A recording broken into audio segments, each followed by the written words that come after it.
Dan hari ini kita akan berbicara mengenai perjumpaan ya antara Bible and Science. Ini sebetulnya adalah kelas yang panjang. Kalau di UPH saya mengajarnya bisa 1 semester khusus untuk membicarakan perjumpaan antara Bible dan Science. Tetapi kemudian ada esensi yang penting tentunya yang bisa kita dapatkan di dalam waktu beberapa menit ke depan, sehingga dengan tidak mengabaikan kedalamannya, tetapi juga tidak mengingkari akan kompleksitas yang terjadi di dalam perjumpaan antara Bible dan Science. Tentunya kita percaya bahwa dalam pertemuan kita sore hari ini, malam hari ini, ada hal-hal yang ingin Tuhan singkapkan kepada kita. Ya, jadi mari kita mulai dengan PPT-nya. Silakan saya akan perlihatkan secara cepat ya teman-teman. Nanti detail-detailnya teman-teman bisa lihat ya di dalamnya.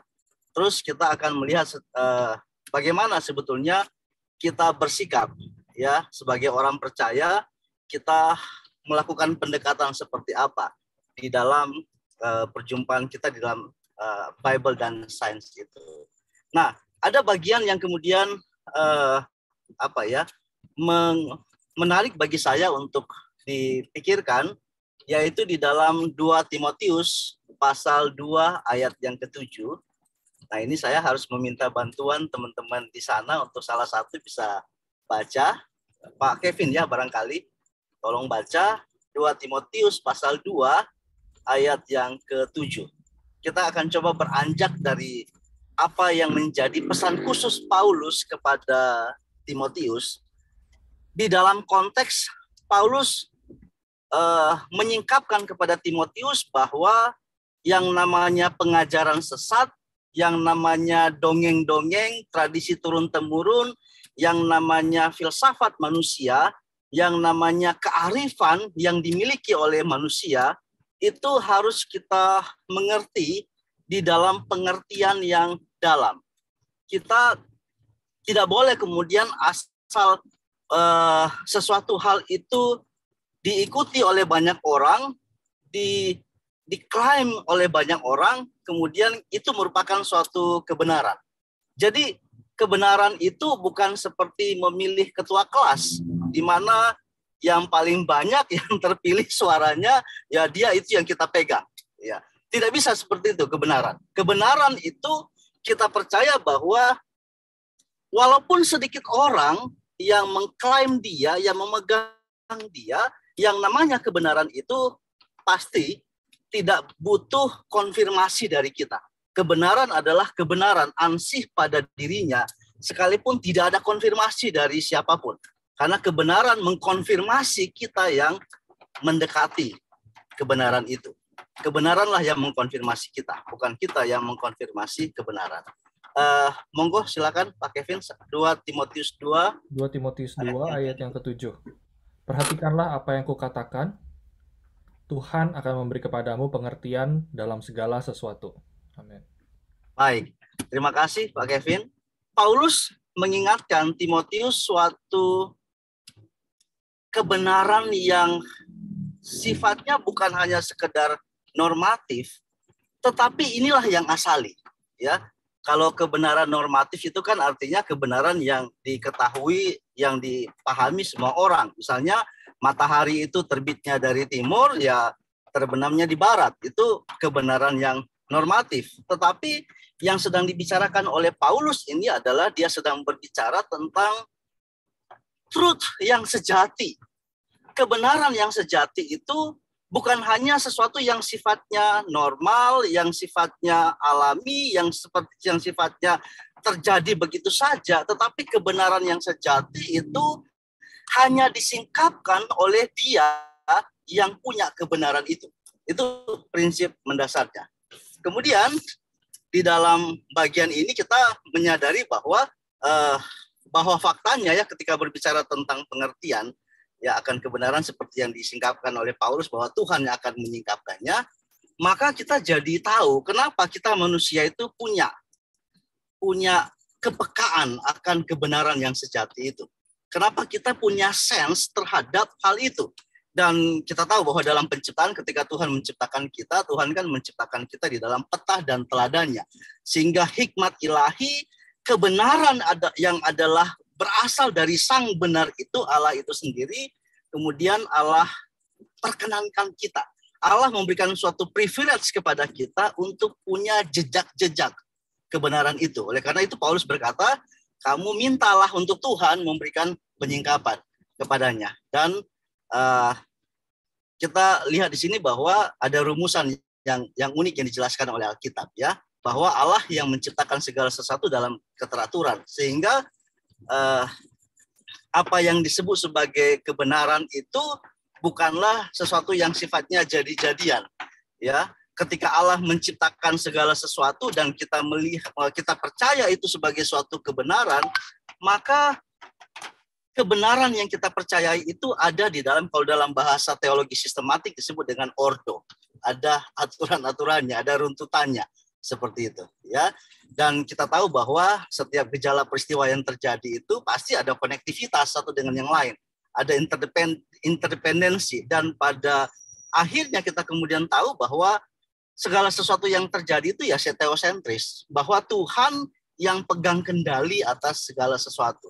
Ketika apapun yang muncul dalam kehidupan manusia gitu, ya, kita percaya bahwa segala sesuatu itu disingkapkan oleh Tuhan. Nah, lanjut, Tuhan Allah menugaskan kepada kita untuk mengupayakan dan memelihara dunia ini di atas keteraturan itu, ya, sehingga kalau kita lihat bagaimana setiap peristiwa berlangsung, setiap peristiwa terjadi, ya, maka itu melibatkan tiga hal, ya.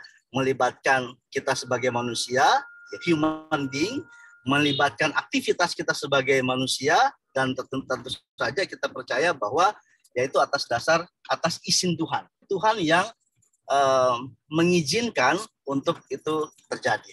Nah, kemudian ketika bicara tentang bagaimana kita memperoleh pengertian yang asal di atas segala sesuatu, kita juga percaya bahwa ada banyak kesaksian dalam Alkitab bahwa Tuhan itu memberikan kecakapan, ya, keterampilan khusus kepada manusia, ya. Di dalam diri kita itu ketika kita berjumpa dengan sesuatu hal seperti misalnya sebutlah pandemi COVID-19 ini, ya, maka peristiwa yang terjadi itu akan menstimulasi respons dari manusia.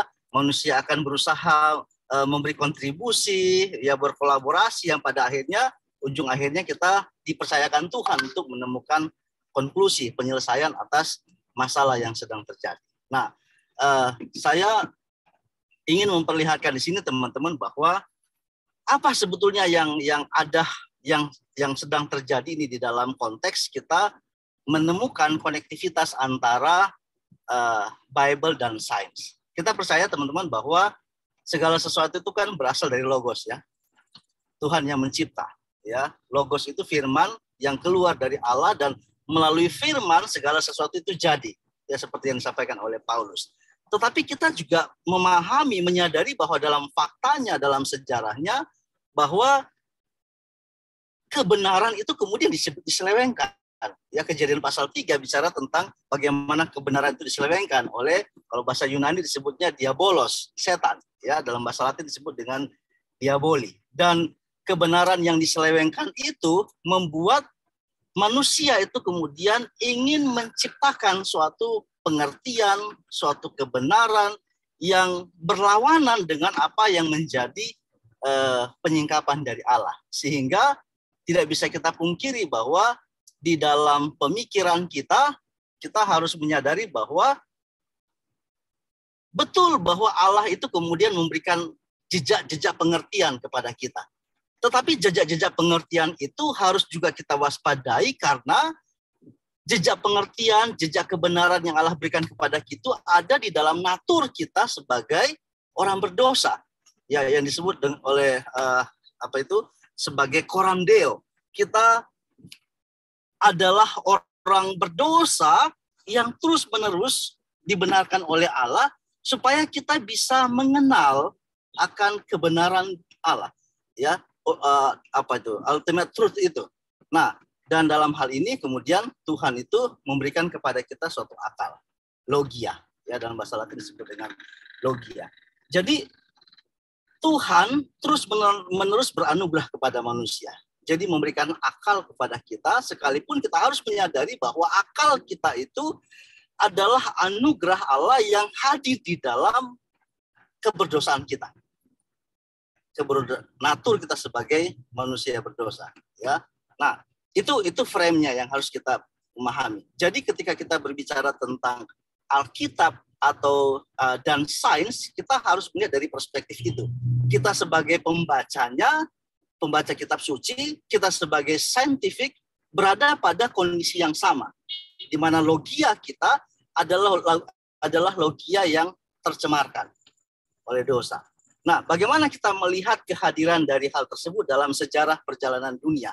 Kita menyadari bahwa sebetulnya sains itu bukanlah sesuatu yang sejak awal muncul itu sudah menjadi nilai yang utama di dalam pergumulan kemanusiaan. Ya, kita tahu bahwa sains itu dari bahasa Latin scio, yang sebetulnya berbicara tentang pengetahuan umum. Hal-hal yang umum, yang normatif, yang kita lihat, yang kita temui, ya itulah orang menyebutnya awal sebagai sains. Dan di atas itu, sains posisinya di bawah, gitu ya. Di atas sains, ya, atau scio tadi, SCIO, kemudian ada yang namanya cogito, ya, atau bijaksana, ya, Sophia, ya, cogito. Di mana di dalam area itu kita kemudian mulai bukan hanya melihat kepada fenomena yang terjadi, fenomena yang ada seperti yang dilakukan oleh sains, scio, tetapi cogito itu mendorong kita untuk mencoba menemukan arti di balik itu, arti di balik hal-hal yang nampak itu. Dan cogito itu atau Sophia itu mendorong kita untuk ketemu dengan kebenaran yang sejati, yaitu the truth, yang kemudian dalam bahasa agama itu disebut sebagai yang disebut sebagai doktrin, ya, sebagai doktrin. Dalam bahasa agama disebutnya sebagai demikian. Ya. Nah, lebih lanjut kita lihat ke slide berikutnya. Dalam perjalanan sejarah dunia, ya teman-teman, kita melihat bagaimana pengertian itu sebetulnya akhirnya menjadi terdigotomi. Ya, lagi-lagi kenapa terdigotomi? Karena sebetulnya kita tadi ya, logia kita itu ada di dalam natur kita yang berdosa di hadapan Tuhan. Sehingga logia yang tadinya itu murni terarah kepada logos, ya, terkoneksi dengan logos, kemudian menjadi naif, menjadi tidak murni lagi, oleh karena ya sama-sama kita ketahui ya, ada dosa yang kemudian hadir di sana. Nah, terus di dalam konteks ini, ya, dalam konteks dikotomi ini, kita melihat bahwa pada akhirnya kita tahu bahwa manusia itu punya pengertian yang terbatas atas segala sesuatu. Yang pertama. Jadi logia kita adalah logia yang hadir di dalam keterbatasan. Ya, tidak utuh, parsial, yang terbatas. Kemudian kita juga akhirnya bisa melihat dampaknya, akibat daripada keterbatasan dan parsial tadi, logia yang kita miliki itu kemudian juga cenderung hadir untuk menjadi pemuasan di dalam diri kita. Ya, logia kita itu punya kecenderungan untuk memuaskan diri kita. Ya, jadi apapun yang diperbuat oleh manusia di dalam logianya adalah untuk tujuan pemuasan. Baik itu untuk konteks faith, iman, maupun untuk konteks rasio.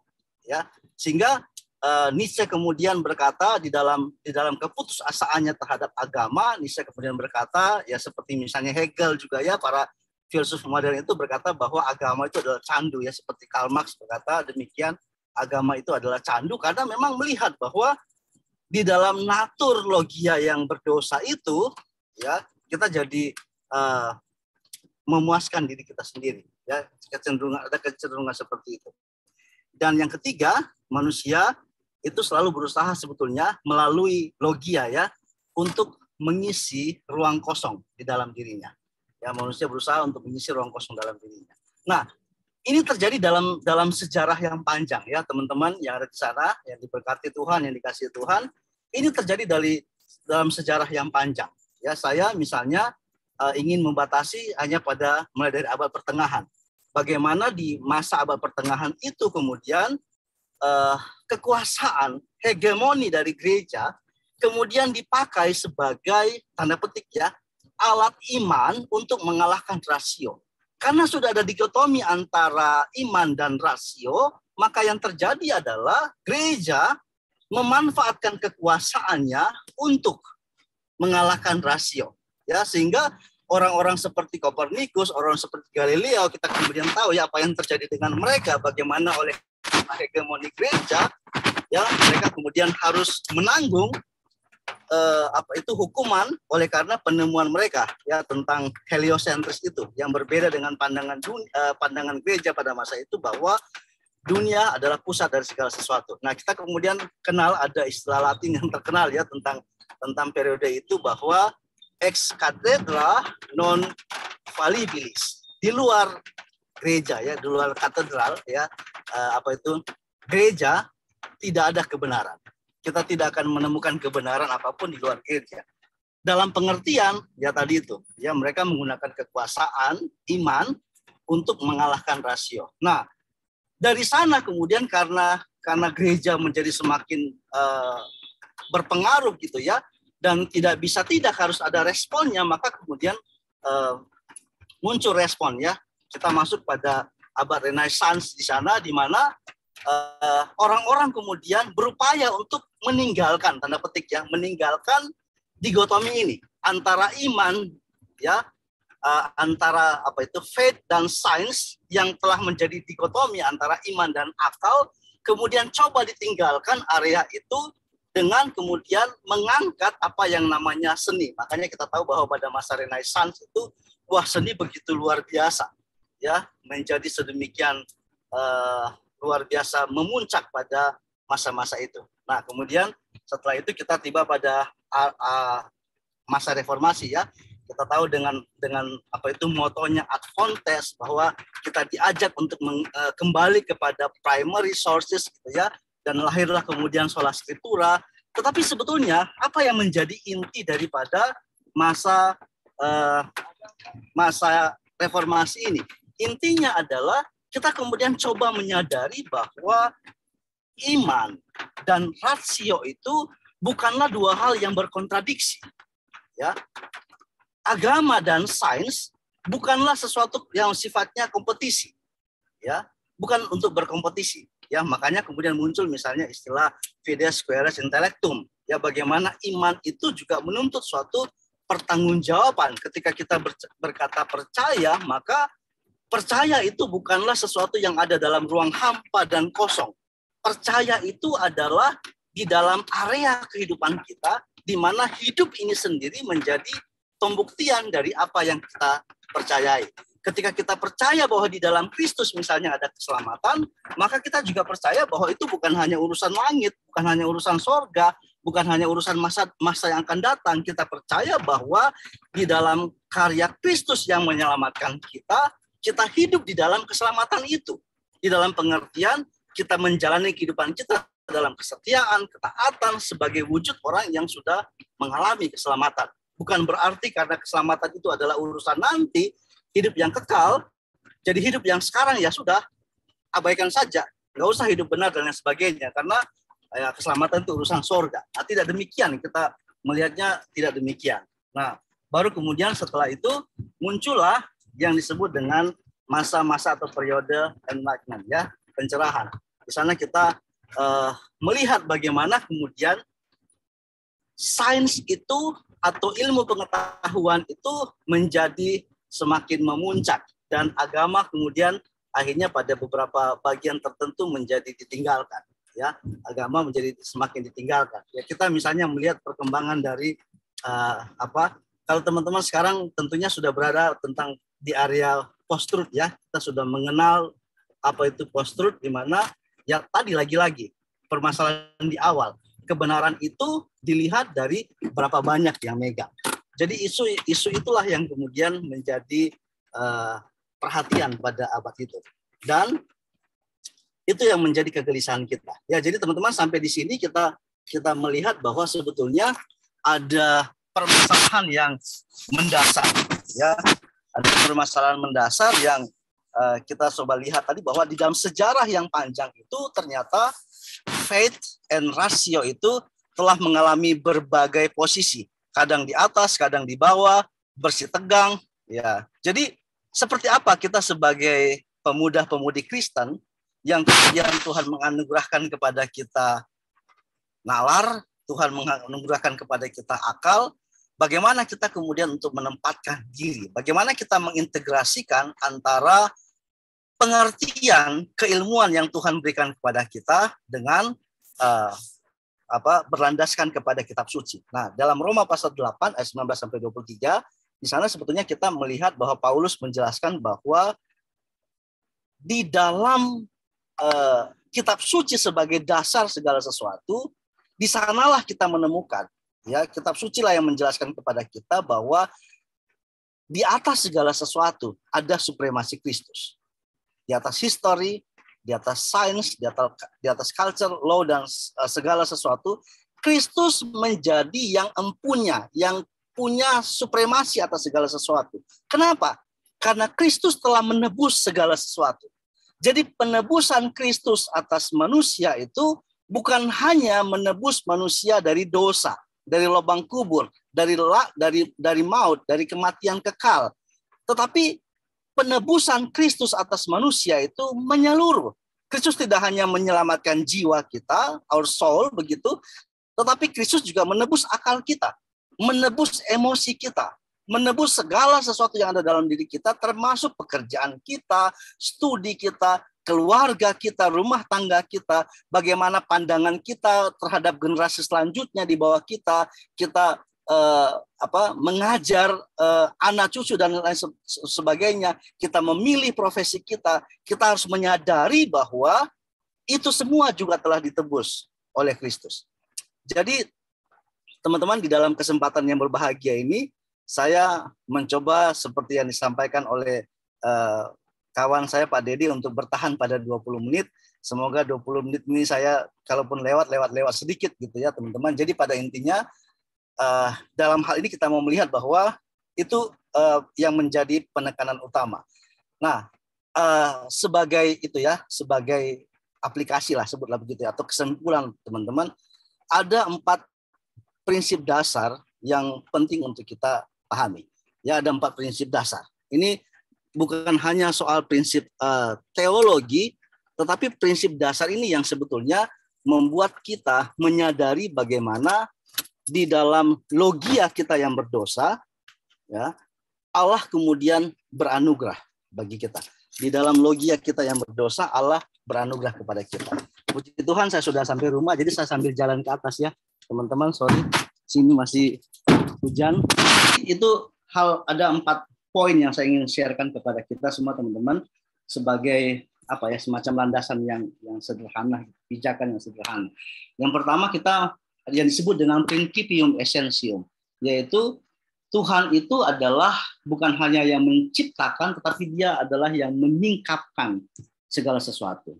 Sains tidak akan menjadi sains yang ada pada dirinya ketika Tuhan tidak menyingkapkan itu. Sejarah hanya akan menjadi kumpulan dari peristiwa-peristiwa yang terjadi kalau Tuhan tidak menyingkapkan sesuatu di dalamnya. Dan kita kemudian tahu sebetulnya hal yang sama juga dengan kitab suci. Alkitab kita itu ada karena Tuhan yang menyingkapkannya bagi kita. Ya, jadi bukan kita yang membuat Alkitab itu, bukan gereja yang menciptakan Alkitab, tetapi Tuhan yang kemudian menyingkapkan dirinya melalui kitab suci. Yang kedua disebut dengan principium cognoscendi externum. Ya, principium cognoscendi externum. Ini bukan sejenis gorengan, teman-teman, untuk buka puasa gitu ya. Tetapi principium cognoscendi externum itu bicara tentang Allah yang tidak bisa dikenal itu, Dia yang transenden, Dia yang kemudian disebut oleh dalam bahasa teologi sebagai Deus absconditus, dia yang nggak mungkin bisa dikenal, dicerna oleh kita, oleh karena naturlogia kita yang tadi saya sudah jelaskan di awal ya, mengizinkan untuk dirinya itu dikenal melalui sesuatu yang sederhana seperti ini. Nggak terbalik ya, namanya Alkitab. Namanya Alkitab. Jadi Alkitab ini adalah satu-satunya sarana eksternal yang di luar Allah, tetapi Allah kemudian menggunakan sarana eksternal ini sebagai sesuatu yang memadai, sesuatu yang cukup, kata Martin Luther, untuk membuat kita itu mengenal Dia, mengenal bijaksananya, mengenal hikmatnya, mengenal kehendaknya, dan menjalin relasi dengannya. Alkitab ini, kalau di Indonesia diterbitkan oleh Lembaga Alkitab Indonesia, dia tidak pernah turun dari langit. Ya, bukan edisi yang turun dari langit, tetapi Tuhan mengizinkan melalui proses penulisan dan seterusnya ya teman-teman. Saya percaya teman-teman setelah belajar banyak tentang hal itu sehingga ini menjadi wahyu yang ada di tangan kita. Ya, Allah mengizinkan dirinya untuk dikenal melalui sarana-sarana ini. Dan karena Alkitab ini adalah satu-satunya sarana yang eksternal yang Allah berikan untuk membuat kita secara komprehensif mengenal Dia, maka sebetulnya teman-teman di bawah Alkitab ini, seperti yang tadi di slide yang sebelumnya, Allah juga mengizinkan manusia untuk mengenal, tanda petik, serpihan-serpihan bijaksananya, serpihan misteri tentang Allah melalui hal-hal yang lain. Tidak jarang kita berjumpa dengan Tuhan melalui hukum. Kita berjumpa dengan, ada orang yang mengalami perjumpaan dengan Tuhan itu melalui filsafat. Ada tuh orang yang mengalami perjumpaan dengan Tuhan itu melalui kesetrum, pengalaman kesetrum. Misalnya ya, ada banyak hal seperti itu. Jadi dari partikel-partikel tadi sebetulnya untuk Tuhan memberikan kepada kita kesempatan untuk mengenal Dia, satu-satunya sesuatu yang standar yang Allah hadirkan bagi kita untuk mengenal dirinya ya melalui Alkitab suci. Ya, sehingga kita percaya Alkitab ini diwahyukan oleh Allah dan hanya melalui penyataan khusus inilah kita mengenal rencana Allah. Walaupun tanda petik ya teman-teman, istilah mengenal itu juga dalam pengertian tidak sama seperti suami mengenal istrinya. Ya, tetapi istilah mengenal di sini sebetulnya adalah sesuatu yang masih terkandung unsur-unsur misteri di dalamnya. Ada banyak hal-hal yang juga misteri, misalnya tentang kedatangan Kristus. Ya, tidak disingkapkan kepada kita kapan waktunya. Ya. Tetapi paling tidak kita memahami bahwa dari kitab suci lah Allah berkenan mengizinkan kita untuk mengenal dirinya. Yang ketiga, teman-teman, disebut dengan principium cognoscendi internum. Ya, principium cognoscendi internum. Apa itu? Nah, Tuhan tahu bahwa logia kita adalah logia yang terbatas. Logia yang masih bergumul dengan natur dosa. Demikian juga dengan emosi kita. Emosi kita adalah emosi yang juga masih bergumul dengan dosa-dosa kita. Ya, dalam banyak hal. Ketika kita belajar apa yang tadi saya sudah jelaskan, logia kita itu pun kan adalah logia yang cenderung untuk mencari pemuasan dalam diri kita. Ya, nah di dalam semua konteks tersebut, teman-teman, Tuhan itu kemudian secara ajaib menghadirkan iman di dalam diri kita. Sehingga melalui iman itu kita punya kepastian akan Allah yang oleh Martin disebut sebagai sensus divinitas. Ya, John Calvin maksud saya disebut sebagai sensus divinitas. Ada suatu kepekaan terhadap kehadiran Tuhan. Jadi melalui iman kita percaya segala sesuatu diciptakan oleh Allah. Melalui iman kita berkarya melalui setiap bidang-bidang kehidupan kita. Dan kita melalui iman kita juga tahu bahwa kita sedang mempermuliakan Allah melalui aspek-aspek kehidupan kita. Ketika kita menjadi dokter yang sungguh percaya bahwa Tuhan akan pakai tangan kita untuk alat-alat kemanusiaan. Ketika kita sebagai peneliti, kita juga percaya bahwa Tuhan menggunakan kemampuan kita sebagai peneliti untuk alat kemuliaan bagi nama Tuhan. Ketika kita jadi seorang ekonom, kita juga percaya bahwa Tuhan menaruh iman itu dalam diri kita, sehingga kita mampu membuat suatu kebijakan-kebijakan yang memuliakan nama Tuhan. Jadi ada sarana eksternal itu. sarana internal itu yang ada di dalam internal kita melalui iman. Yang keempat, yang terakhir teman-teman yang saya mengusulkan di sini adalah yang disebut dengan principium teleologicum atau teleologikal. Apa itu? Pada akhirnya teman-teman, kita diperhadapkan dengan satu tujuan khusus. Kalau kita baca dalam katekismus menjelaskan kepada kita. Apa tujuan Allah menciptakan manusia? Tujuan Allah menciptakan manusia bukan cuma sekedar kita menambah jumlah silsilah di bumi ini, menambah tugas dari Badan Pusat Statistik untuk menghitung kita, menambah dari pemerintah yang harus menghitung berapa kepala yang harus dihitung per kapita, pembangunan dan sebagainya. Tetapi kita percaya bahwa tujuan Tuhan menghadirkan kita dalam bernegara, dalam bermasyarakat, dalam bergereja, dalam berkomunitas, dalam berstatus sosial adalah untuk mempermuliakan nama Tuhan. Jadi kalau Tuhan mengizinkan kita sekarang ini untuk memikirkan bagaimana relasi Alkitab dan sains, relasi antara Bible dan sains, sebetulnya teman-teman kita berada pada era di mana seperti remaja yang jatuh cinta tetapi mudah sekali galau. Kenapa? Karena kegalauannya itu terjadi oleh karena kadang-kadang sulit menemukan titik temu antara sains dan Bible. Jadi saya membayangkan diri saya sebagai seorang remaja yang galau, yang jatuh cinta, yang lagi ingin cari tahu. Jatuh cinta kepada Bible, terus ingin cari tahu. Kemudian pada saat yang bersamaan saya juga punya keinginan untuk mencari tahu hal-hal yang lain, pengetahuan dari buku-buku yang saya baca. Dan saya melihat bahwa pada akhirnya kita harus melihat pada 4 prinsip ini. Segala sesuatu yang tersingkapkan itu hanya berasal dari Allah.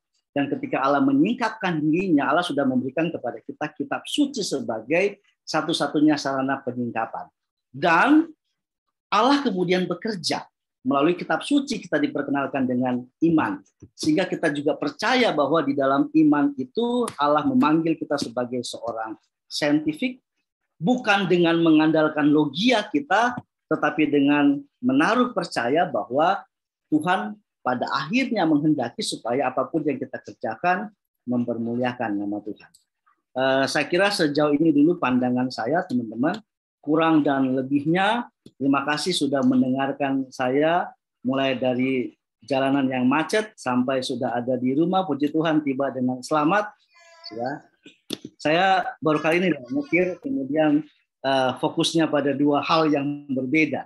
Ya, saya berpikir pertama usia saya itu tidak multi talent seperti anak-anak muda. Anak muda kan multi talent ya, bisa sambil belajar di Zoom, ya, sambil buka HP, chat dengan temennya, sambil nonton Netflix di TV. Anak muda sekarang bisa begitu ketika belajar. Dan kamilah di kelas-kelas ketika mengajar seringkali menjadi korban. Ya, menjadi korban, mereka lebih memperhatikan Netflix daripada yang sedang menjelaskan materi. Tapi saya percaya teman-teman bahwa kita semua ada di dalam suasana ingin mencari tahu. Ya, di dalam cinta kita kepada Tuhan, kita percaya bahwa Tuhan kemudian mengizinkan kita untuk mengembangkan ya ilmu pengetahuan, mengembangkan sains yang Tuhan percayakan kepada kita. Jadi harapannya adalah kita percaya ketika kita serius dengan generasi muda gereja kita, teman-teman, ada anak-anak sekolah minggu di sana yang juga mereka sedang galau. Mereka merasa bahwa teknologi bisa menjadi pemuas diri mereka, tetapi kita juga menyadari bahwa ada banyak anak muda dalam berita di Indonesia beberapa tahun yang lalu, bahwa anak-anak muda yang banyak yang masuk rumah sakit jiwa karena ketergantungan kepada gadget. Kita mengira bahwa sains itu bisa memuaskan kita, tetapi pada akhirnya juga kita melihat bahwa ada kebuntuan di dalam sains. Sains bisa menjawab semua kebutuhan kita. Kita ingin apa, sains bisa ciptakan.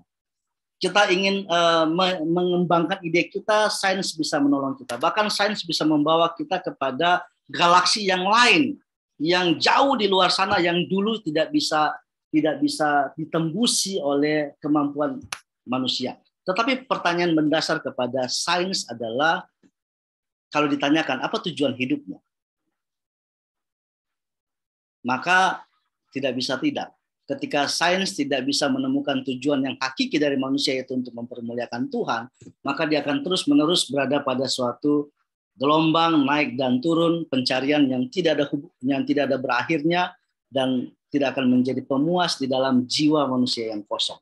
Kita boleh jauh sampai di luar sana, tetapi ketika jiwa kita kosong, semua yang ada di luar sana tidak bisa mengisi apa yang ada di dalam jiwa kita yang kosong. Dan hanya anugerah Allah yang bisa menyentuh dan mengisinya. Makanya saya sepakat kemudian dalam suatu percakapan antara siapa itu Albert Einstein dengan saya lupa nama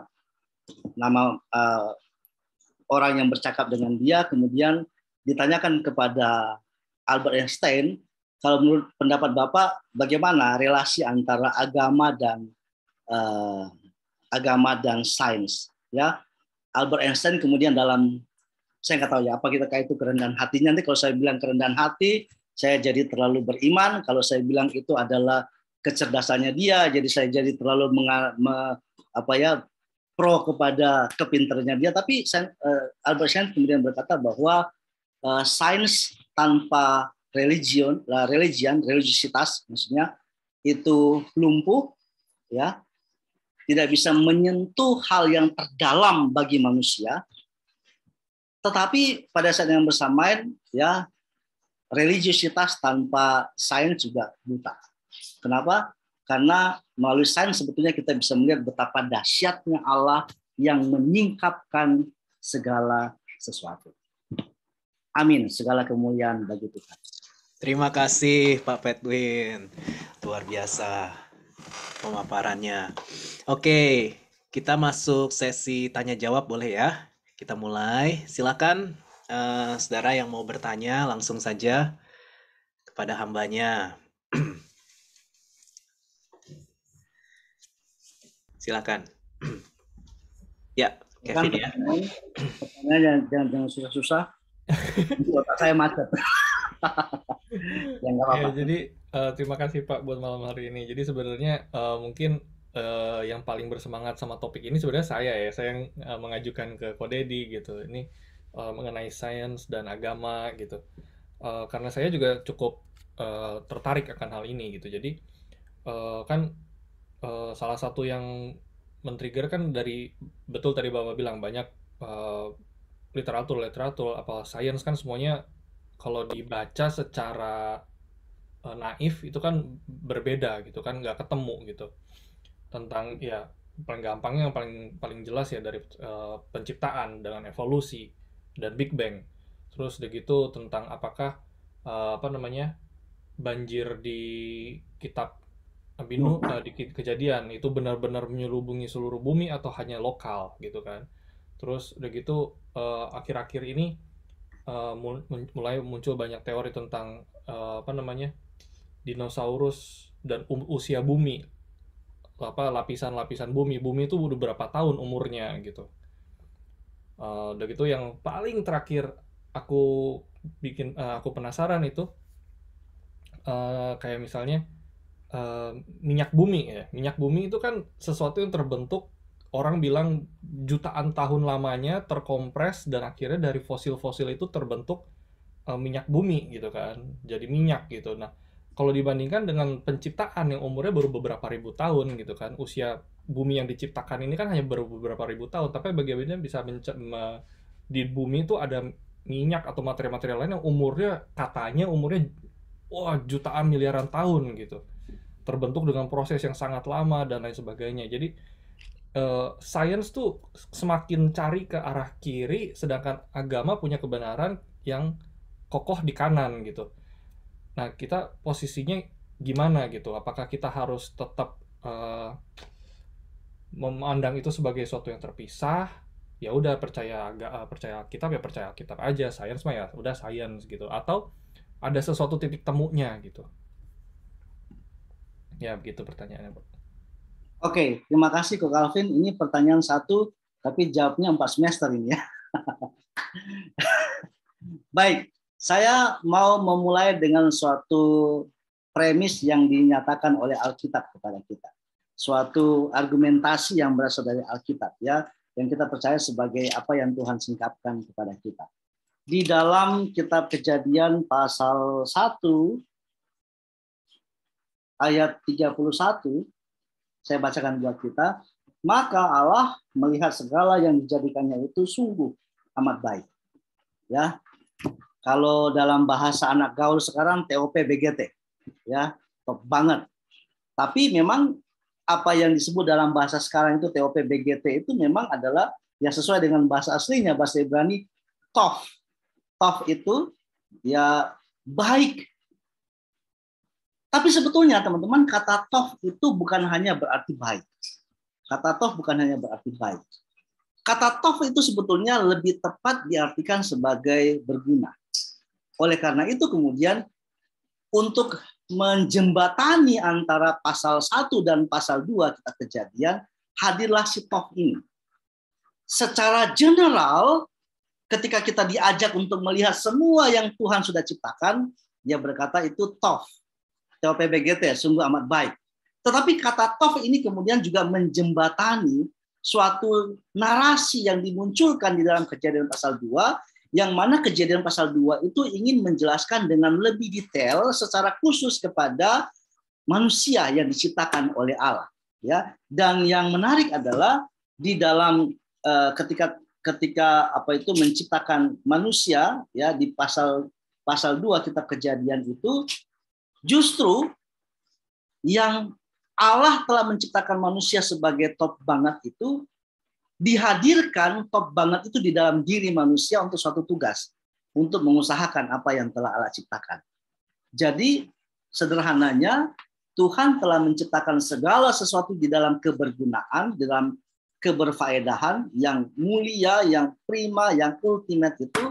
Dan sekarang Tuhan kemudian memberikan suatu tanggung jawab kepada kita untuk mengelolanya. Jadi kalau sekarang sudah ada jalur sains semakin ke kiri, agama semakin ke kanan, yang menjadi pertanyaannya adalah apakah kita telah berupaya untuk membuat sains itu menjadi berguna, agama itu menjadi berguna. Tidak bisa dipungkiri, persoalan terbesar kita di dalam logia yang berdosa itu, kita menjadi terjebak di dalam digotomi itu. Jadi kita sendiri yang menciptakan digotomi itu, ya, sehingga terbuatlah dua jalur itu. Allah pada dirinya sendiri kemudian sebetulnya tidak bermaksud demikian. Kenapa? Kalau kita perhatikan dalam kitab Wahyu, pada akhirnya kan Tuhan berkata di sana akan menurunkan langit baru, bumi baru, ya.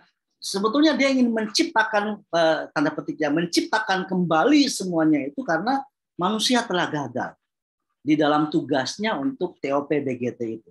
Manusia telah gagal. Jadi itu premis yang pertama, Allah menciptakan segala sesuatu di dalam kemanfaatan, kebergunaan, dan kita tidak mampu untuk menyerap itu oleh karena dosa.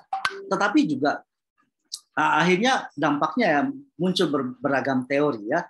Kita jadi melihat bahwa apa yang sains singkapkan itu jadi berbeda dengan apa yang Alkitab singkapkan. Ya sebetulnya bukan apa yang Alkitab singkapkan. Apa yang kita baca dari kitab suci dan kemudian kita klaim itu sebagai penyingkapan. Itu yang terjadi kan. Jangan-jangan selama ini ketika kita baca kitab suci, kita sebetulnya sudah ada premis di kepala kita, dan premis di kepala kita adalah jangan sama dengan sains. Iya, jangan-jangan sudah ada rumusan seperti itu. Kita sudah membuat suatu margin bagi kita. Jangan sama dengan sains, karena kalau saya sama dengan sains, saya jadi scientific. Saya bukan jadi seorang biblikal. Nah, itu yang harus kita perhatikan. Sehingga itu bahayanya bagi kita ketika kita mengklaim. Nah, bagaimana dengan sains yang berkata bahwa dunia ini telah tercipta dalam umur yang jutaan dan makin kesini makin banyak, ya, makin banyak umur bumi ini. Ya, kita jadi makin melihat bumi ini makin tua dan rapuh, ya. Sedangkan kata Alkitab kalau kita hitung mulai dari Abraham saja, ya, dari Abraham sampai Yesus, Yesus sampai kepada kita, ya, dari Abraham sampai Yesus kira-kira hanya 10.000 tahun paling panjang, rentang waktu yang sangat diperluas begitu ya, diperlebar dengan menyadari bahwa ada beberapa kekosongan sejarah yang tidak kita pahami begitu ya. Taruhlah 10.000 tahun ya. Dari Yesus sampai di kita ya 2000-an tahun. Ya kalau kita mau perluas tarik yang sampai sudah tarikan yang paling jauh ya kira-kira 15.000 lah kata kesaksian kitab suci tentang umur bumi. Bagaimana dengan dunia ini? Ya lagi-lagi ya teman-teman, kita harus melihat dalam dikotomi tadi itu. Sains dianggap berbeda dari Alkitab. Alkitab harus tidak sama dengan sains. Dalam logia keberdosaan itu. Tetapi kalau kita mau jujur dengan apa yang Allah singkapkan kepada kita, teman-teman, sebetulnya kita juga tidak menyadari, kita tidak bisa menghitung demikian berapa umur bumi. Tidak ada kepastian dalam menghitung umur bumi. Sains menawarkan kepastian, tetapi kepastian sains itu juga kan adalah kepastian yang pada dirinya sendiri ada keraguan. Ya, misalnya kalau saya nyalakan lilin di dalam suhu ruang, kemudian lilin yang lain saya nyalakan di luar suhu ruang, maka lilin yang berada di luar akan lebih cepat habis daripada lilin yang ada di dalam. Artinya segala sesuatu unsur yang dijadikan sebagai patokan di semesta ini pun tidak bisa menjadi alat ukur yang sah. Termasuk kalau kita misalnya pakai atom karbon C16 sebagai alat ukur untuk mineral, ya, lapisan-lapisan bumi dan lain sebagainya, juga akan mendapatkan hasil yang berbeda-beda. Sehingga sebetulnya di balik itu apa hal yang esensi yang perlu kita lihat, ya. Tentunya esensinya adalah Allah di dalam kedaulatan kekuasaannya yang mencipta itu menciptakan segala sesuatu untuk kebergunaan bagi manusia, ya. Jadi bukan soal sudah berapa lama bumi ini ada, soal beda umur antara sains dan Alkitab, tetapi kita menyadari bahwa kita mendiami bumi yang memang berguna, diberdayakan oleh Allah untuk kita. Sehingga taruhlah umur bumi ini 20.000 tahun, taruhlah gitu ya, kita atau 2 juta tahun gitu ya. Apa kebergunaan bagi kemanusiaan, bagi relasi kita sebagai manusia ketika kita akhirnya bisa menemukan angka yang tepat. Setelah sudah ketemu angka yang tepat, so what gitu loh, kata anak-anak. Ya isinya hanya untuk memuaskan pikiran kita, memuaskan rasa ingin tahu kita, tanpa kemudian kita belajar untuk melihat sebetulnya apa sih kebergunaan kita sebagai manusia. Ya. Jadi agama tidak bisa menjawab itu sebetulnya, sains juga tidak bisa memberikan jawaban yang pasti, karena Tuhan ingin membuat kita menyadari bahwa kita mendiami dunia ini tujuannya adalah untuk mempermuliakan Tuhan. Ya, ada area-area yang tersembunyi. Nah, kalau teman-teman melihat tentang peristiwa penciptaan, ya, kalau kita berbicara tentang penciptaan itu juga sebetulnya agak-agak menarik karena kisah yang disampaikan oleh kitab Kejadian itu agak-agak mirip-mirip dengan misalnya kisah di Babilonia, Enuma Elis, ya. Tentang Marduk, tentang Tiamat gitu ya, dewa bersih tegang gitu, terus jadilah manusia, ya. Ada banyak kisah-kisah yang juga mirip sebetulnya. Nah, lagi-lagi kita kemudian kembali ke premis yang saya sudah sampaikan di awal tadi, bahwa pada akhirnya kita melihat bahwa kalau Tuhan yang menciptakan segala sesuatu, maka primary sources-nya untuk menyingkapkan segala sesuatu ya Tuhan. Jadi ada banyak pilihan sebetulnya. Ada banyak pilihan bagi kita untuk menemukan bagaimana dunia ini tercipta. Tetapi dari semua pilihan-pilihan tadi, mana yang paling bertanggung jawab? Mana pilihan yang paling bertanggung jawab? Bertanggung jawab di dalam diri kita sebagai manusia, bertanggung jawab di dalam kerangka kita mengangkat nilai-nilai kemanusiaan. Ya. Kita bisa saja memilih bahwa manusia tercipta dari peperangan Tiamat, dewa-dewa itu.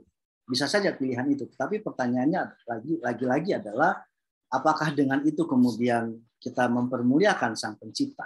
Kita bisa memilih misalnya kisah-kisah yang lain, bahkan di dalam sejarah mitologi Jawa, ya. Mohon maaf teman-teman, saya bukan orang Jawa, tetapi saya lama di Jawa. akhirnya juga kita bisa menemukan ada kisah-kisah penciptaan seperti itu. Ya, jadi terlalu banyak yang ditawarkan oleh logia. Logia manusia di dalam keliarannya itu berusaha untuk mencari jawaban bagi dirinya. Tetapi jangan lupa, seringkali ketika kita mencari jawaban di dalam dirinya, sebetulnya jawaban itu justru sedang memperlihatkan kepada kita bahwa kita sedang melakukan suatu defense mechanism.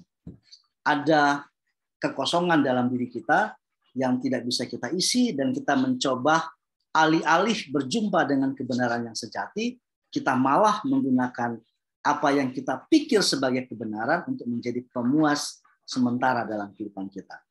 Dunia ini tidak akan bisa memuaskan kita. Dunia tidak bisa memuaskan kita. Nah, kalau soal banjir Nuh itu ya, itu kita kalau dari perspektif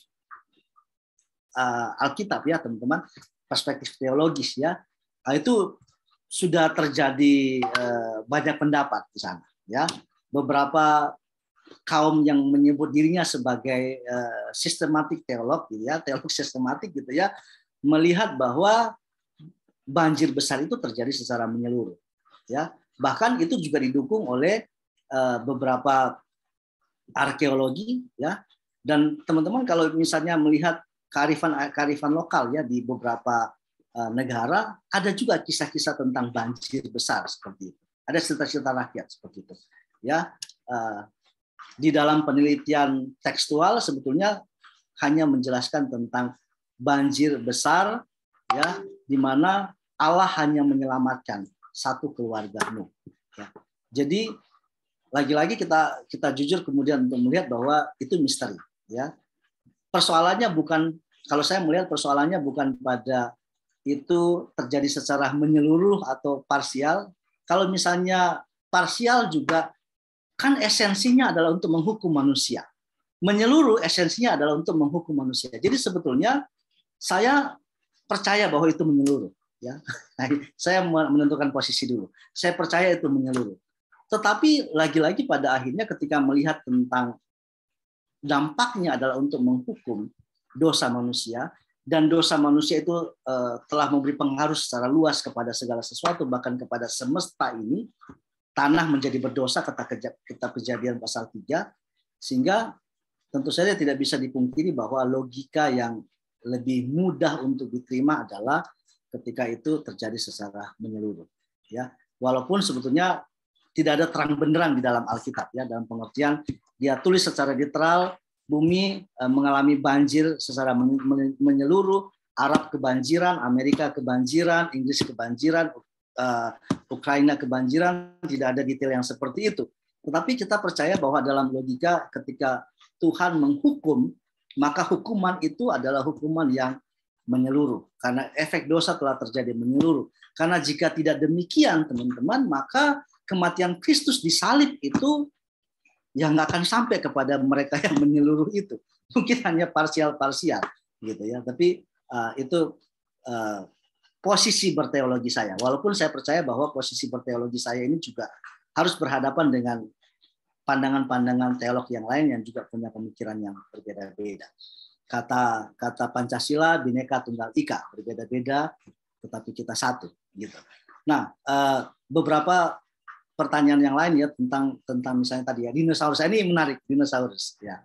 Nah, dinosaurus ini karena saya pernah bertemu dengan seorang hamba Tuhan gitu ya yang berkata, dia menjelaskan seperti itu dan geli saya dengarnya. Jadi Tuhan menciptakan semesta ini kan tanaman-tanaman diciptakan Tuhan pada hari kelima, kemudian hari keenam binatang-binatang liar gitu ya. Sesudah binatang liar kemudian Tuhan menciptakan manusia. Nah, waktu Tuhan menciptakan tanaman sebetulnya itu bukan hanya tunas, buah, termasuk tanaman liar.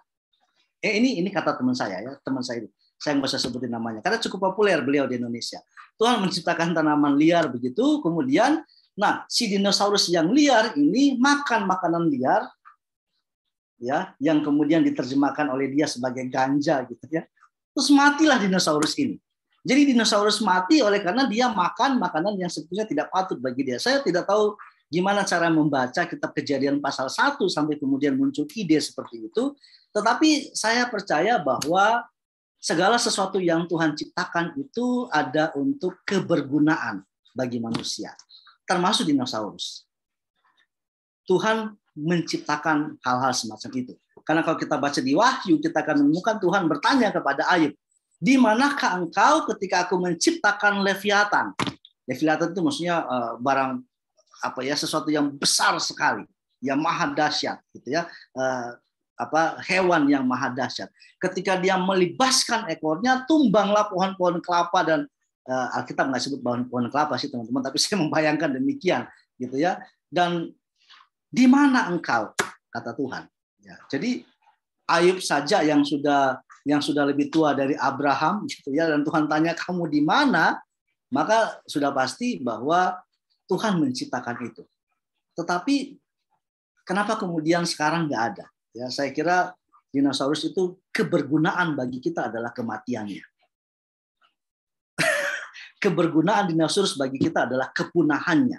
Justru di dalam kepunahannya, kematiannya itu menjadi berguna bagi kita. Ya, dan sekarang kita tahu ya bahwa di Indonesia Pertamax mahal, Pertalite susah ditemukan, premium sudah mau ditarik, dan itu semua kan bersumber daripada si benda-benda itu tadi. Jadi ya berguna buat kita. Kebergunaannya ada pada populasinya yang hilang. Justru di sana dia berguna. Saya nggak bisa bayangkan kalau itu masih ada ya. Dan Adam dan Hawa itu harus berlari-lari dengan dinosaurus. Ya saya saja yang bercerita tentang bayi yang akan bermain-main dengan ular tedung gitu ya. Itu sudah nggak masuk di akal. Seorang anak bayi akan bermain-main di liang serigala, akan bermain-main dengan ular tedung. Ya, kita percaya bahwa pada akhirnya bumi yang damai, yang kerajaan Shalom itu ya, saya kira Pastor Dedi juga sudah menjelaskan bagian-bagian itu tentunya di dalam secara pastoral. Memang akan tersedia bumi yang seperti itu, tapi nggak bisa dibayangkan ketika Adam dengan Hawa lagi di Taman Eden hanya berdua gitu yang ngobrol-ngobrol, tiba-tiba dinosaurus lewat. Mesti mending kalau dinosaurus, kalau T-Rex yang lewat.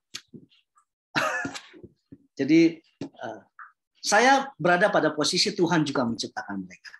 Tuhan menciptakan mereka, tetapi Tuhan menciptakan mereka untuk kebergunaan bagi manusia, yaitu kepunahannya. Apalagi yang lain? Seingat saya itu ya, Ko Kevin. Kalau yang lain yang saya belum jawab dan Ko Kevin sudah lupa, puji Tuhan. Tadi seingat saya seperti itu. Terima kasih teman-teman. Oke, thank you Pak Petwin. Silakan. Masih ada pertanyaan lain?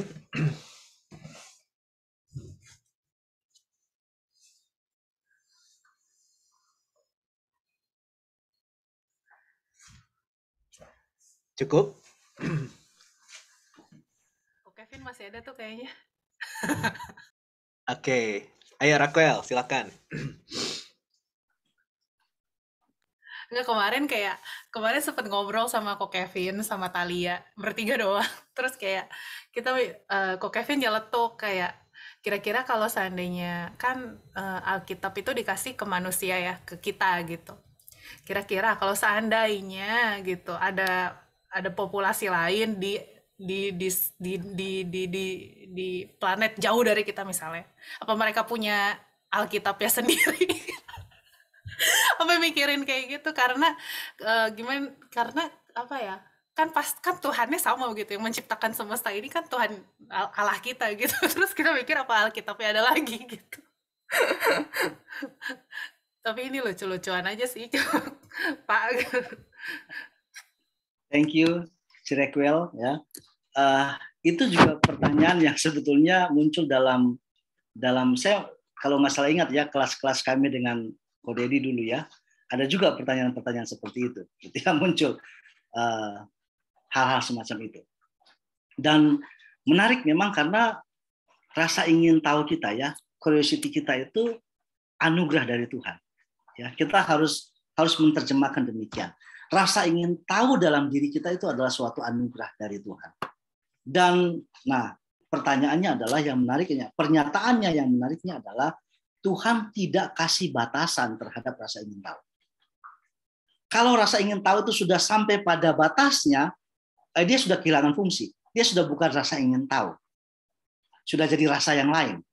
Sudah jadi, ya mungkin sudah rasa apa gitu ya. Rasa cappuccino barangkali sudah rasa yang lain. Dan itu sudah bukan rasa ingin tahu. Karena rasa ingin tahu itu pada naturnya, pada dirinya sendiri itu tidak akan bisa dijawab. Tidak akan bisa dijawab. Katanya di Indonesia cukup terkenal, salah seorang yang cukup terkenal di media Indonesia, Pak Rocky Gerung, ya. Saya nggak tahu teman-teman kenal nggak beliau ini. Kalau nggak kenal, puji Tuhan. Supaya pikiran kita jangan membawa jejak-jejak pemikirannya. Walaupun bagus juga sih, ya. Untuk berpikir secara bebas. Ya, rasa ingin tahu tidak ada ujungnya, karena kalau sudah tiba pada ujungnya, dia sudah bukan rasa ingin tahu. Tetapi yang menjadi menarik adalah kenapa Tuhan tidak memberikan batasan terhadap rasa ingin tahu. Gitu ya. Dulu waktu kelas kami juga ada pertanyaan seperti itu ya.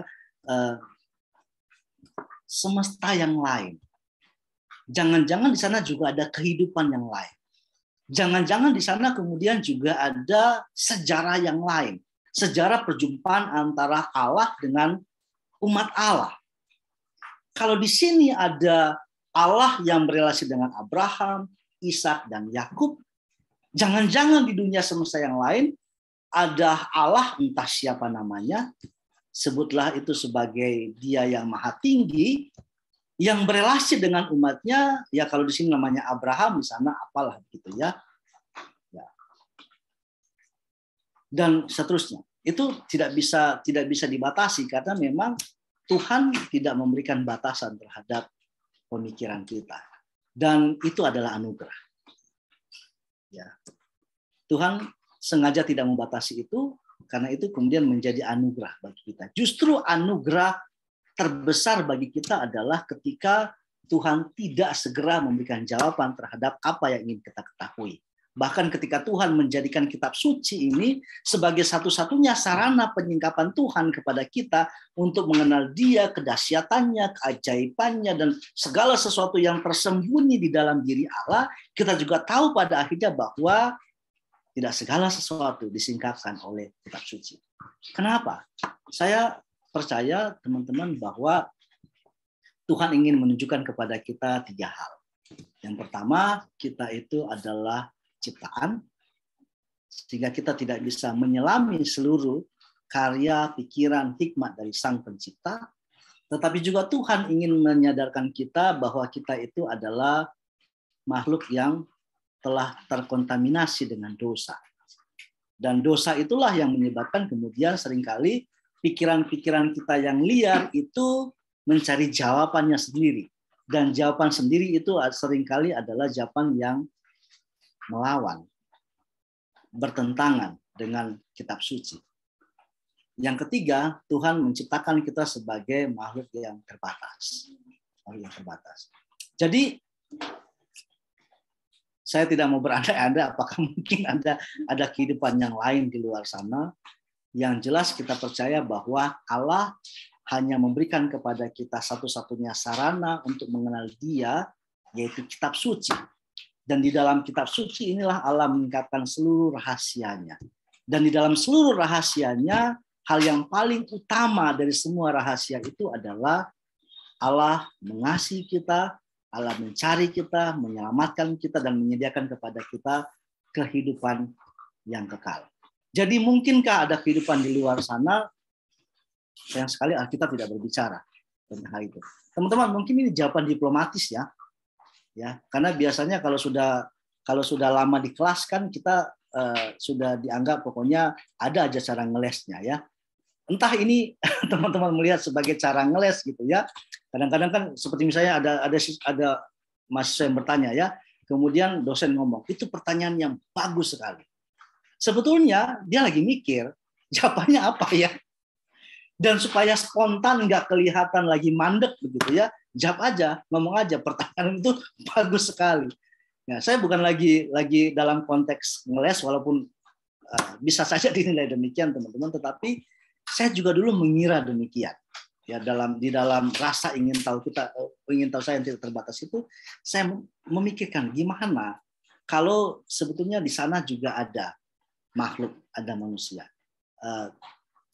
Terutama dengan kemajuan sains ya teman-teman, kita bisa kemudian tahu bahwa ternyata Pluto itu bukan planet istilahnya ya, planet terjauh ya. Dia justru adalah satelit, karena ditemukan lagi ada galaksi yang lain. Dan ternyata dunia ini begitu luasnya, dan tanda petik sains berkata bahwa kita tidak sendirian, kita tidak pernah sendirian, gitu. Jadi fokuslah kepada apa yang Tuhan singkapkan kepada kita, bahwa kita dicintai oleh Tuhan, ya.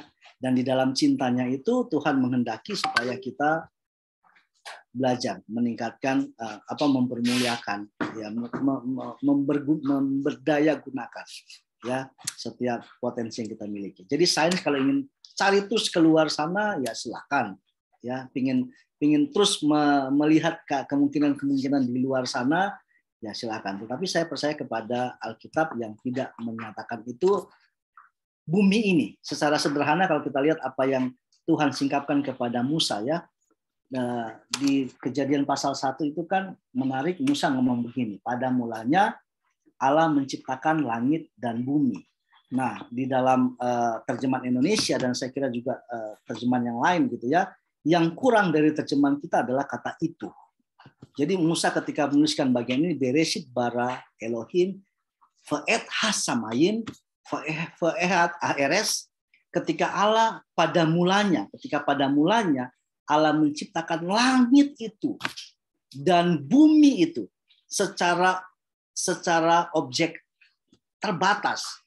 Kata itu kan dalam bahasa Yunani tauto itu penunjukan kepada objek terbatas. Jadi kalau misalnya saya lagi bilang kodedi itu, ya berarti ya hanya kodedi yang itu. Tidak ada dalam imajinasi saya untuk kodedi yang lain, walaupun ada banyak yang bernama Dedi.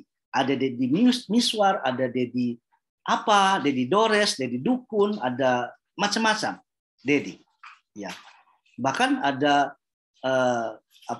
teman istri saya punya murid yang manggil papanya Dedi. Anak yang satunya lagi manggil papanya Dedi. Loh, ini dua anak yang berbeda ke papanya Dedi. Nah, ternyata maksudnya papa. Jadi ketika saya menunjuk tentang kodedi itu, kata Fe'et itu ya, maka sebetulnya Musa di dalam penyingkapan Tuhan kepadanya sedang menunjukkan sesuatu tempat yang terbatas. Langit yang itu, bumi yang itu, dan disinilah Tuhan mencipta, Tuhan menghadirkan segala sesuatu di dalam urutan yang harmonis, yang sistematis, yang di dalamnya Tuhan kemudian menghadirkan manusia, walaupun jatuh bangun manusia itu, tetapi pada akhirnya kemudian kita tahu bahwa karena begitu besar kasih karunia Allah akan bumi itu, maka dia kemudian menganugerahkan anak yang tunggal supaya setiap orang yang percaya kepadanya di dalam bumi itu akan menikmati keselamatan. Dan bumi yang diselamatkan oleh manusia yang diselamatkan ini kemudian menaruh iman percaya kepadanya bahwa Allah itu yang sudah dimulai dari zaman Musa, ya. Allah itu akan kembali dengan cara yang sama ke bumi ini, kata malaikat itu, karena bumi inilah yang menjadi fokus, yang menjadi objek, yang menjadi sasaran utama, tidak ada yang lain daripada kehadiran kasih Allah. Dan dia akan datang segera. Sehingga kita Wahyu kemudian ditutup, teman-teman, yang menarik kepada kita bahwa kita diajak untuk punya pengharapan yang sama, bahwa Allah itu akan segera datang dan dia tidak akan nyasar ke planet lain, ke antariksa lain, ke galaksi yang lain. Dia tidak akan pernah nyasar ke sana, dia akan segera datang ke kita. Jadi kalau sampai sekarang Tuhan belum datang, bukan berarti dia lagi itu ya, pas datang, loh kok kosong? Salah nih. Terus pergi lagi ke galaksi yang lain, yang satunya lagi. Loh, kok macam beda dengan yang aku ciptakan? Ya, pergi lagi, salah nih. Terus Tuhan cari gitu ya, saking lamanya nyari, baru terakhir ketemu bumi dan menyelamatkan kita. Gitu ya. Tapi kalau kita lihat dalam bahasa Alkitab secara konsisten, kata itu memang merujuk kepada sesuatu yang tertentu. Dan sesuatu yang tertentu itu adalah ya apa yang terlihat. Bumi itu, langit itu menjadi sasaran daripada kasih Allah. Ya, kita Wahyu menjelaskan kepada kita, saya bacakan Wahyu 22 ayat yang ke-12. Sesungguhnya aku datang segera, dan aku membawa upahku untuk membalaskan kepada setiap orang menurut perbuatannya. Kata perbuatan di sini teman-teman sebetulnya bukan hanya tindakan yang dilakukan, hasil karya perbuatan, tetapi perbuatan ini sebetulnya mengarah kepada Kejadian 3:31, kebergunaan tadi. Apakah kita telah melakukan sesuatu, segala hal sesuai dengan kebergunaan kita masing-masing. Aku adalah yang Alfa dan yang Omega, yang pertama dan yang terakhir, yang awal dan yang akhir. Dia akan datang segera. Dan hanya ke sini, hanya ke bumi kita ini, dia akan datang, menggenapi akan janji-janjinya. Jadi, Celeoni saya pikir, ya hanya di sini Tuhan akan datang. Thank you, Ci. Tapi jangan merasa berdosa dengan pertanyaan itu, karena itu adalah pertanyaan yang sangat manusiawi. Sebetulnya apa sih dibalik pertanyaan itu? Kerinduan. Rasa ingin tahu itu sebetulnya adalah kerinduan. Kita merindukan Dia yang datang segera. Terutama ketika paper lagi numpuk ya. Tuhan datang, Tuhan datang, Tuhan. Cicilan lagi numpuk, datang, Tuhan datang, Tuhan datang. Semoga Tuhan datang sebelum due date cicilan apa itu jatuh tempo. Dan ketika kita terangkat ke surga, kita akan menertawakan para rentenir-rentenir. Oke, semoga tidak karena itu motivasinya. Oke, kira-kira itu pendapat saya. Oke. Thank you. Ya, saya pikir cukup ya. Kita sudah hampir 1,5 jam malam hari ini. Bersyukur sekali buat pemaparan dan juga untuk jawabannya yang pasti membantu memperlengkapi kita semua. Dan berharap akan ada sesi kelanjutan dengan Pak Petwin ya, karena banyak sekali wawasan dan hal-hal yang kita bisa pelajari malam hari ini. Memang sejak S1 saya melihat teman saya yang satu ini memang cerdas, luar biasa. Dan Tuhan terus menambah kapasitasnya dan mempercayakan anugerah yang besar menjadi pengajar ya di UPH. Senang sekali malam ini kita mau berdoa ya untuk Pak Petwin. Dan kita akhiri ya Bible study kita malam hari ini. Bapak, kami bersyukur untuk hamba-Mu Pak Petwin yang sudah menjadi berkat buat kami semua malam hari ini, memperlengkapi kami ya Tuhan untuk melihat betapa ajaibnya Engkau, betapa mulianya Engkau Tuhan, dan kami bersyukur kalau kami boleh banyak belajar malam hari ini Tuhan, dan membuat kami semakin kagum dan hormat akan Engkau. Berkati hamba-Mu ya Tuhan, berkati keluarganya, pekerjaannya di UPH College. Kami berdoa supaya hikmat yang dari Tuhan semakin bertambah dalam, sehingga hamba-Mu ini boleh jadi berkat bagi banyak orang Tuhan, membawa banyak orang mengenal Tuhan melalui kehidupannya dan juga melalui hikmat yang dimilikinya. Terima kasih, damai sejahtera menyertai hamba-Mu ini senantiasa, dan kami juga semua malam hari ini kami boleh menikmati kebaikan Tuhan dan kasih Tuhan. Di malam hari ini pembaharuan akal budi terjadi, membuat kami semakin rindu, semakin mengasihi Engkau Tuhan, dan rindu untuk terus memuliakan nama Tuhan. Terima kasih Bapak. Sebentar kami akan kembali ke aktivitas kami masing-masing. Kami rindu menerima berkat dari Tuhan. Pak Petwin boleh berdoa berkat buat kami semua ya.